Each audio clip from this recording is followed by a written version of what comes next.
la fine dell'incubo per Marco Zennaro, da quasi 2 mesi detenuto in Sudan, ma l'imprenditore è stato nuovamente arrestato dopo essere stato rilasciato ieri pomeriggio. Venezia in campo al Penzo per la finale di ritorno col Cittadella che deciderà la promozione in Serie A. Gli arancio-nero-verdi partono dall'1-0 del tombolato. L'annuncio di Zaia: siamo già partiti con la terza campagna vaccinale Covid per l'autunno e avremo una sovrapposizione con le vaccinazioni anti-influenzali. Domani Antenna 3 in diretta dalle 10:15 per seguire l'inaugurazione del tratto Bassano-Montebelluna della Pedemontana con i nostri inviati. Saliremo a bordo del pullman con il presidente Zaia. Presentato a Montecitorio Coraggio Italia, il nuovo partito del sindaco di Venezia Luigi Brugnaro. Ne fanno parte 24 deputati e 7 senatori. Dare avvio alla progettazione e alla realizzazione della tangenziale verde come previsto dal piano di assetto del territorio del comune lo chiede un'interrogazione dei consiglieri di opposizione. Il Palasport Taliercio riapre ai tifosi, da lunedì saranno disponibili per la vendita i tagliandi per gara 3 di semifinale scudetto tra Umana Reyer e Milano. Buonasera, eccoci in diretta, edizione veneziana dei telegiornali di Antenna 3. Partiamo dal caso dell'imprenditore Marco Zennaro detenuto in Sudan. Un altro duro colpo in questa lunga, dolorosa vicenda. Ieri era stato rilasciato ma poi nuovamente arrestato, sconcertati i familiari. 30 anni la beffa. Ieri pomeriggio, dopo 60 giorni di attesa, riceve mio fratello la decisione della Attorney General che appunto prevede la cancellazione delle accuse nei suoi confronti e il suo rilascio immediato. Ma poi, appena uscito dal commissariato, è stato riportato dentro senza alcuna azione. Sembrava essere arrivata la fine dell'incubo per Marco Zennaro e i suoi familiari, invece nulla. Dopo quasi 2 mesi detenuto in una cella del commissariato di Khartoum in Sudan, mercoledì pomeriggio l'imprenditore 46enne ha visto nuovamente infrangere la sua speranza di tornare a casa per la terza volta. L'ambasciata e l'avvocato hanno cercato di mettersi in contatto con le autorità sudanesi per la questione, ma ieri sera non c'è stata alcuna evidenza di chi e come e per quale motivo abbia dovuto passare un'altra notte lì, e oggi lo stesso. Ancora senza una spiegazione. Ancora senza alcuna spiegazione, non si sa chi e che cosa abbia fatto in modo che mio fratello tornasse in commissariato, seppur abbia in mano una decisione che prevede il suo rilascio immediato. I miliziani l'hanno preso in consegna per riportarlo in cella con un nuovo mandato di arresto, senza che però ne conoscesse le accuse. Informata subito la Farnesina, ora si sta muovendo di conseguenza, ma la famiglia è preoccupata. Ci aspettiamo che ci sia un po' una reazione anche da parte del Ministero dopo la telefonata dell'altro giorno, che sembrava un po' aver attenzionato il caso. Adesso loro so che sono in contatto, però speriamo che si risolva prima di oggi, prima di questa sera, di questa notte, perché domani è venerdì e sabato in Sudan è il weekend. Spero che Marco non subisca psicologicamente anche questa volta, ma che tenga duro come sta già facendo da tanti giorni, ma queste sono delle botte psicologiche che non vanno bene. Lasciamo per un momento la cronaca, apriamo una parentesi sul calcio, perché per il Venezia è una serata molto importante. In campo questa sera al Penzo per la finale di ritorno col Cittadella che deciderà la promozione in Serie A. Gli arancio-nero-verdi partono dall'1-0 del tombolato. Dovremmo avere al telefono il nostro Lorenzo Maier che ci dice tutto su questa serata. Lorenzo, buonasera. Buonasera Alina, buonasera a tutti i nostri telespettatori. Dici bene, questa sera è una grande serata per Venezia ed anche per il Cittadella, un derby veneto, 2 squadre che sono state la rivelazione di questi play-off che questa sera decideranno chi tra le 2 squadre salirà in Serie A. Si gioca alle 21:15, l'arbitro dell'incontro sarà il signor Orsato della sezione di Schio, perciò un arbitro, un direttore di gara di altissimo livello, due squadre che hanno fatto veramente un cammino straordinario, il Venezia che sta inseguendo questo grande sogno, i tifosi sono già in cammino e da settimane stanno arrivando qui allo stadio Pierluigi Penzo di Sant'Elena, tra i cori, i fumogeni, i squilli di tromba e quant'altro. Saranno al di fuori dallo stadio perché ricordiamo non si può accedere, saranno al di fuori cantando e cercando di incoraggiare la squadra. Una serata veramente storica e se non hai domande dallo studio ci sentiamo più tardi per ulteriori aggiornamenti. Certamente Lorenzo, grazie a te, speriamo sia un bello spettacolo. Noi adesso torniamo alla situazione Covid e alla questione vaccinazioni. Oggi il punto stampa del presidente Zaia. Veneto, lo abbiamo detto, dal 7 giugno in zona bianca, i parametri sono confermati, stop da quella data alle restrizioni, rimane da sciogliere il nodo delle discoteche e delle sagre su cui comunque si sta lavorando. Questa mattina il governatore è tornato poi anche a parlare di autonomia. Veneto ormai in zona bianca, i parametri parlano chiaro. L'indice R-Conti è 0,69 e l'incidenza del 29,8 su 100.000 abitanti. I tassi di occupazione degli ospedali e delle terapie intensive sono al 7%. Lunedì 7 giugno, se i parametri rimarranno questi, si potrà dire addio alle restrizioni. Abbiamo portato avanti quella proposta che io ho fatto di applicare da subito le aperture previste dal decreto nelle settimane e nelle giornate successive, che sono il 15 giugno l'apertura delle fiere. Se entri in zona bianca, se vuoi fare la fiera dall'8 di giugno la puoi fare. Non solo. Così anche vi ricordo che ne ho parlato in più occasioni rispetto al coprifuoco. Ecco, rispetto al coprifuoco se ne va il coprifuoco, non era proprio così scontato. Sul fronte vaccini sono state inoculate oltre 29.000 dosi nelle ultime 24 ore. Siamo già partiti con la terza campagna vaccinale Covid per l'autunno, dice Zaia, e avremo una sovrapposizione con le vaccinazioni anti-influenzali. Questo sarà per noi un banco di prova. Il virus che evoluzione avrà? L'unica cosa certa che possiamo dire è questa, che o diventerà endemico, quindi diventerà un virus che accompagnerà senza i guai che abbiamo avuto fino adesso come fosse un virus influenzale, e ci sarà chi se lo prende, chi vuole vaccinarsi, questo sarà il futuro. Oppure scomparirà, come è accaduto per il virus della SARS. Non abbiamo vaccini, continua, appena li avremo possiamo vaccinare anche i trentenni. Lo stesso vale per la vaccinazione ai ragazzi che devono affrontare la maturità. Noi siamo disponibili nei confronti dei giovani, ma le decisioni sulle scuole dipendono dal Ministero. Zai è tornato poi a parlare anche di autonomia. Lo ricordo, inizieremo a mettere legna nella catasta per l'arrosto, per l'autonomia. Poi ha aggiunto: c'è anche da dire che è cambiata la maggioranza di governo, abbiamo il ministro Gelmini con la quale abbiamo un ottimo rapporto e abbiamo già ripristinato i collegamenti. Siamo stati rispettosi del periodo Covid, non mi sembrava il caso di star lì a far casino. Adesso insomma, con 29,8 di incidenza su 100.000 abitanti di positivi, possiamo anche pensare di parlare di autonomia.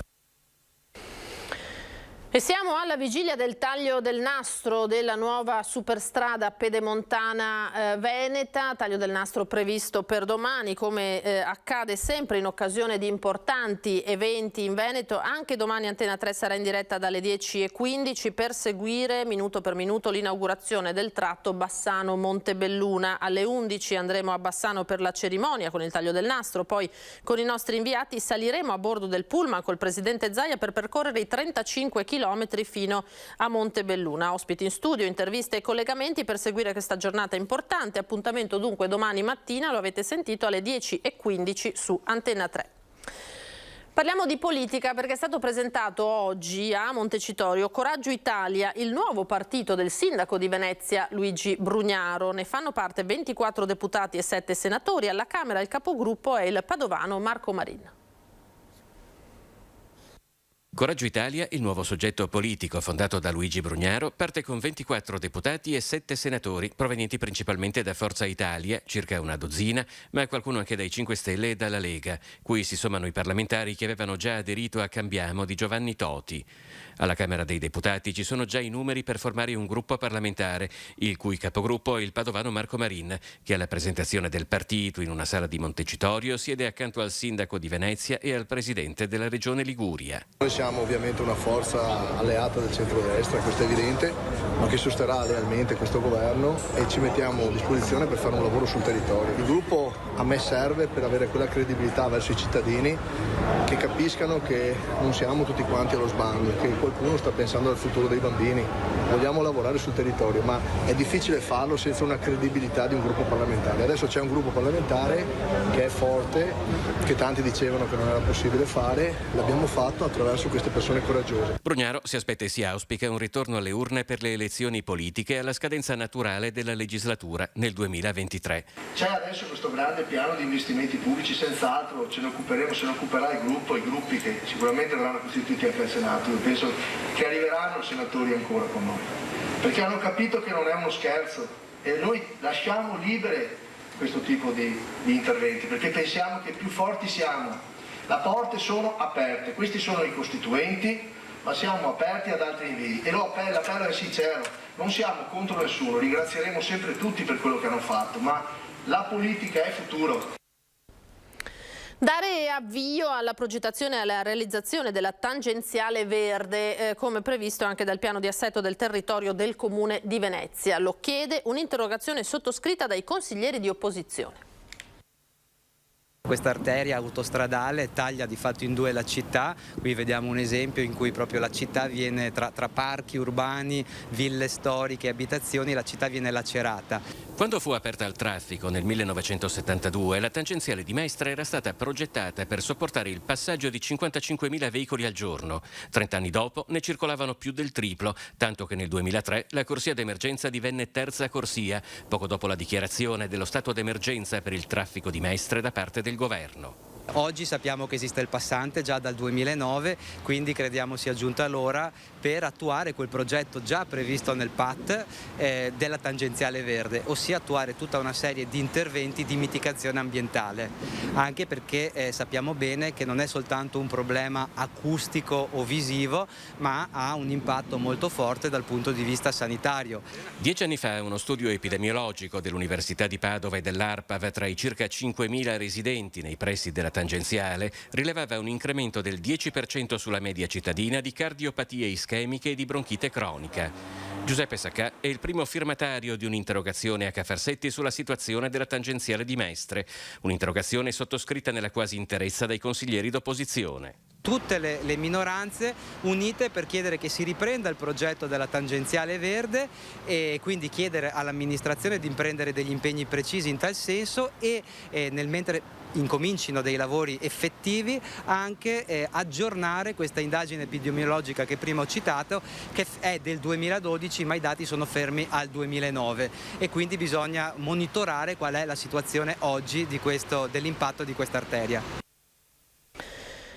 E a proposito di viabilità, allontanare da Mestre il traffico pesante che va e viene dal porto, la Regione ha aperto un tavolo con gli enti interessati per trovare una soluzione al problema. Spostare su rotaia o su un collegamento stradale ad hoc i tanti camion che passano per la tangenziale per andare o venire dal porto di Venezia.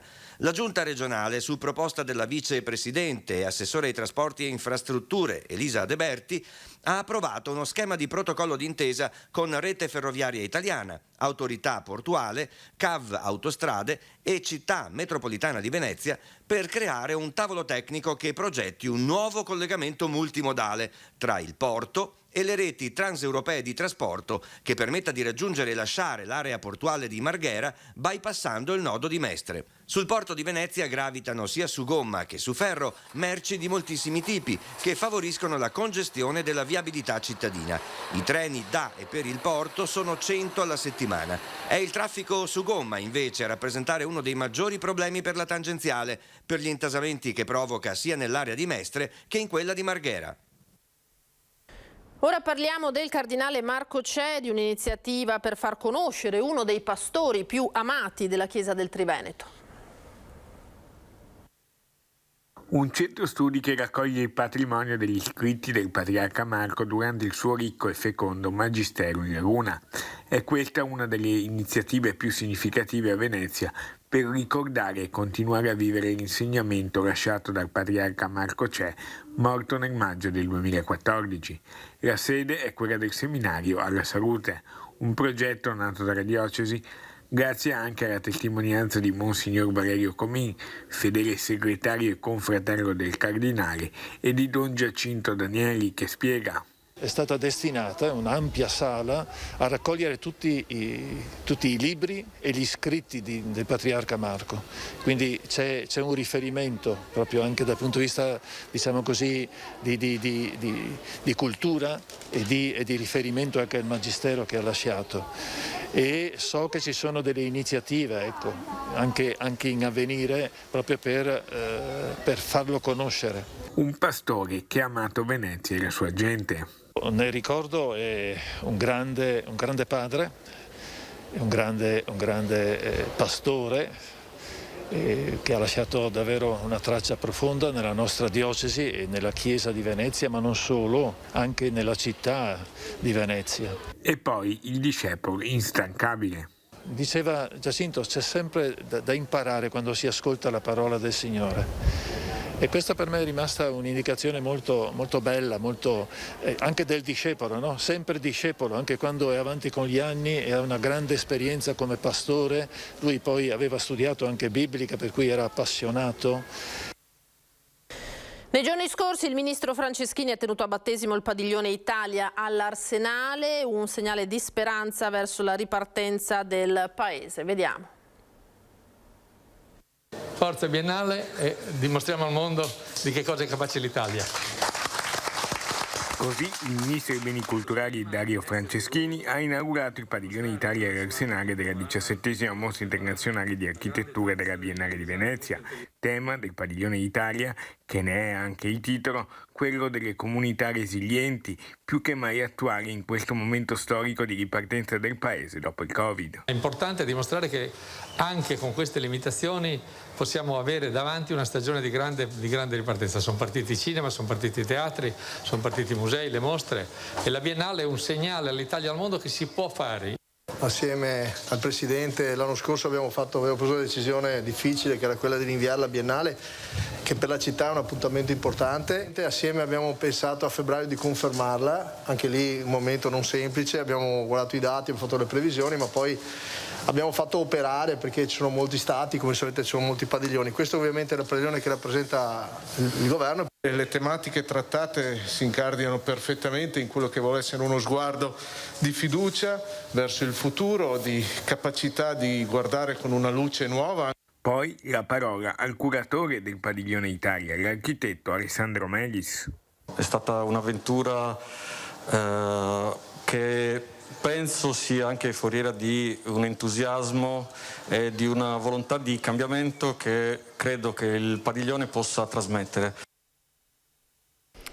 Nella nostra intervista esclusiva il direttore della Mostra Internazionale d'Arte Cinematografica, Alberto Barbera, si è soffermato sul compito fondamentale della Film Commission del Veneto. Barbera applaude la scelta della Regione. Film Commission del Veneto, motore prezioso per la promozione e la crescita del cinema nel territorio. È stato anche questo uno degli argomenti affrontati nella nostra intervista esclusiva dal direttore della Mostra Internazionale d'Arte Cinematografica di Venezia, Alberto Barbera, che plaude alla strada intrapresa dalla Regione Veneto. Un grande lavoro quello che aspetta la Film Commission regionale, presieduta dal nostro direttore delle reti media nord-est Luigi Bacialli, che ricopre tale incarico a titolo gratuito, con la regia del direttore generale della Film Commission del Veneto, Jacopo Chessa. Le Film Commission hanno dimostrato di essere uno strumento efficacissimo per promuovere il territorio, per attirare sul territorio le produzioni nazionali e internazionali. Sono un volano economico, oltre ad essere uno straordinario strumento di crescita professionale per tutti i giovani professionisti interessati a questo settore, quindi ha fatto benissimo la Regione Veneto a dotarsi di una Film Commission che potrà fare molto bene in futuro, come stanno facendo bene tutte le altre Film Commission italiane. Poi ancora uno sguardo al festival che verrà, a cominciare dalla sua madrina. È una persona di grande intensità, di grande emozione, di grandi passioni, quindi credo che riuscirà a comunicare questa sua passione anche al pubblico. E cosa vi siete detti? Ci siamo incontrati a Roma, abbiamo scambiato informazioni sul ruolo così delicato che è quello della madrina della mostra. Era assolutamente entusiasta, non vedeva l'ora di mettersi al lavoro. Il Palasport Taliercio riapre ai tifosi da lunedì 31 maggio. Saranno disponibili per la vendita italiani per gara 3 di semifinale scudetto tra Umana Reyer e Milano, capienza ridotta, in programma mercoledì 2 giugno alle 21 al Palasport. Come da disposizioni ministeriali, la società fa sapere che per partecipare all'evento è obbligatorio essere muniti di certificazioni che dimostri l'esecuzione di un tampone negativo nelle 48 ore precedenti, di certificazione oppure di avvenuta vaccinazione o di certificato che dimostri la guarigione dal Covid. Sarà anche attivo il servizio navetta da Piazzale Roma al Taliercio. È tutto per questa edizione, io vi ringrazio, tra poco l'edizione di Treviso, vi lascio alle previsioni del tempo, arrivederci.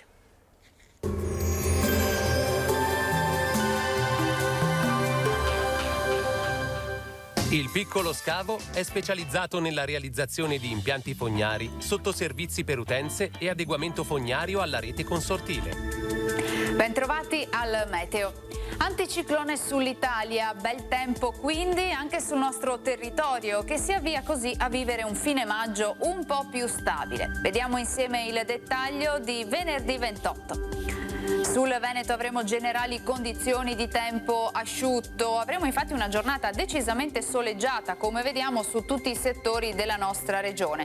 Il cielo si presenterà sereno o al massimo con qualche velatura in corrispondenza dei rilievi, ma senza conseguenze. Temperature gradevoli, minime tra 8 e 15 gradi, valori massimi compresi invece tra i 20 e i 25 gradi. Ci spostiamo ora sul Friuli Venezia Giulia, dove avremo uno scenario simile con tanto sole dappertutto e cielo terso e limpido, solo con qualche innocuo addensamento. Temperature minime tra 8 e 14 gradi, massime sui 22-23 gradi. Infine ci spostiamo sul Trentino Alto Adige, anche qui di fatto avremo un ampio soleggiamento, qualche nuvola sui settori alpini di confine ci sarà, ma senza conseguenze.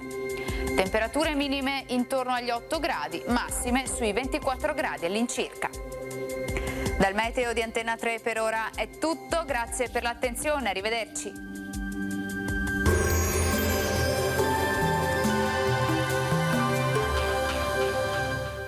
Il Piccolo Scavo è specializzato nella realizzazione di impianti fognari, sottoservizi per utenze e adeguamento fognario alla rete consortile.